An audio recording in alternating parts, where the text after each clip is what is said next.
और साथ में ये राजीव दीक्षित जी अपनी खोज में लिखते हैं, कभी यूट्यूब चैनल पे जाइएगा देखिएगा, बताएंगे।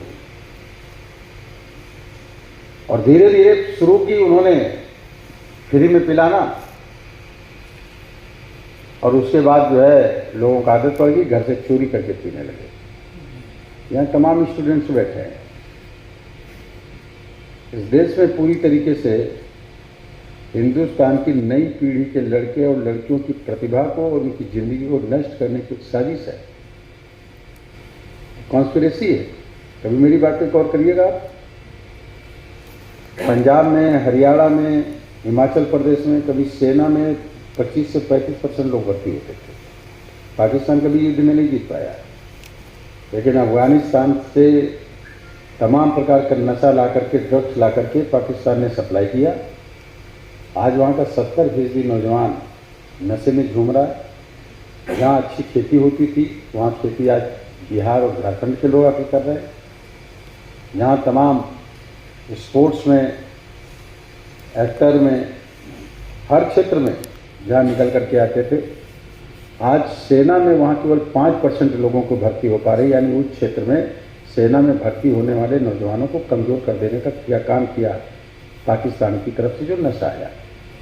मैं भी बर्मा वहाँ गया, नागालैंड में योगा डे के उससे मालूम हुआ कि वहाँ पर बड़े पैमाने पर बर्मा से जो है ड्रग्स सप्लाई हो रही है और ड्रग्स लोग ले रहे हैं। अब ड्रग्स लोग ले रहे हैं, नशा ले रहे हैं। तंबाकू हमारे देश में कब में नहीं पैदा होती थी, पुर्तगाली हमारे देश में तंबाकू लेकर के आ गए। अब वो तंबाकू में बीड़ी, सिगरेट, खैनी तंबाकू, मसाला लोग खा रहे हैं, मुंह से बदबू आ रही है। उनको ध्यान नहीं, जो खाता है उसको बदबू नहीं लगती। पायरिया किसी के मुंह में हो जाए उसको उसकी दुर्गंध नहीं लगती, दूसरे को दुर्गंध लगती। उसी तरह आप अगर बीड़ी पीते हैं, सिगरेट पीते हैं, मसाला खाते, कुछ भी खाते हैं, तो आपको वो चीज़ नहीं लगेगी दुर्गंध, दुर्गंध तो दूसरे को लगेगी। मगर ये सब चीज़ें आपके शरीर के लिए भी नुकसानदेह हैं और देश के लिए की उन्नति में भी बाधा है।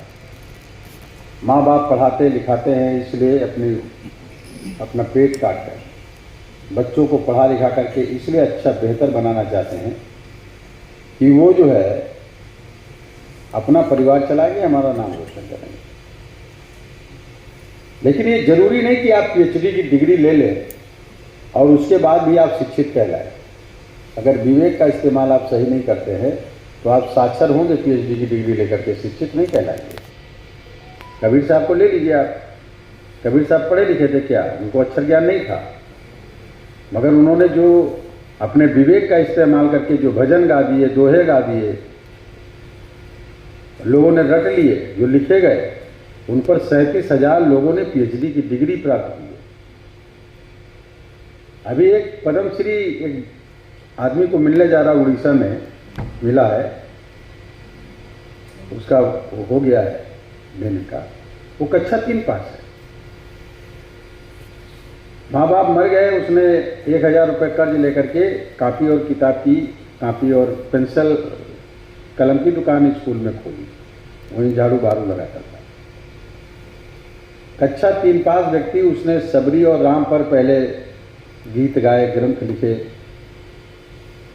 खूब ग्रंथ लिखे, खूब कविताएं लिखी, 5 बड़े बड़े महाग्रंथ लिख दिए। बड़ा लोकल गायक, लोक गायक। सरकार ने, माननीय मोदी जी ने ढूंढ करके उसको पैसे पता करा करके अब उसे जो है पद्मश्री देने का वो किया।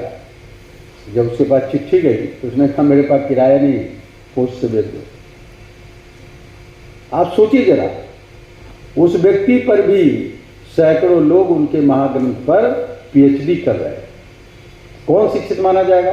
वो कक्षा 3 का पास आदमी माना जाएगा जिससे दुनिया की सबसे बड़ी डिग्री PhD ली जा रही, वो कि वो कक्षा 3 का पास हुआ व्यक्ति माना जाएगा कि वो शिक्षित है।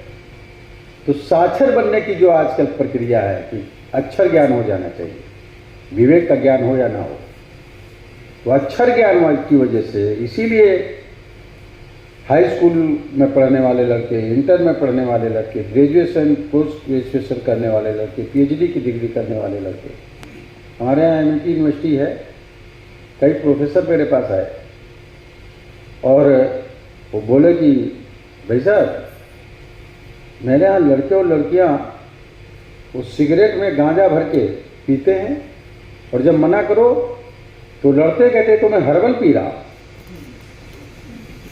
अब ये पढ़े लिखे कत्तर के सुन लीजिए आप, ये हर्बल पी रहा हूँ। गांजा और भांग का पेड़ कहीं लगा उसे जानवर नहीं चढ़ता, क्योंकि वो जानता मैं चल लूँगा तो मैं जो है गिर जाऊँगा, मगर आदमी उसको कर रहा है। तो ये विवेक का एक्सीडेंट भी इसी वजह से, नशे की वजह से सबसे ज़्यादा हो रहा है। इसलिए मैं ये कह रहा हूँ कि उन चीज़ों पर हमको ध्यान देना होगा कि हम किस तरह की सड़कें बनाएं, कौन से नियमों का पालन करें। तो इसलिए जो हाईवे बने हैं या बाईपास जो बन रहे हैं शहर के अंदर आने से पहले, बाईपास, तो बाईपास जो बन रहे हैं उन पर नो एंट्री नहीं है, इसलिए वो अपना चलें। और कुछ इस तरह का एक कानून बन जाए कि आप 3 बजे रात तक गाड़ी चलाओगे या 2 बजे रात तक गाड़ी चलाओगे और उसके बाद आप जहाँ पर है किसी ढाबे पर या हाईवे जो बनते हैं, एक साइड में भी गाड़ी खड़ी करने का भी बनाते हैं कुछ दूरी पर, गाड़ियाँ जहाँ पर आप किनारे लगा सकते हैं, वहाँ लगा के सो जाए। फिर जब सो लें उसके बाद जब फ्रेश हो जाए तब अपना सुबह लेकर के चले।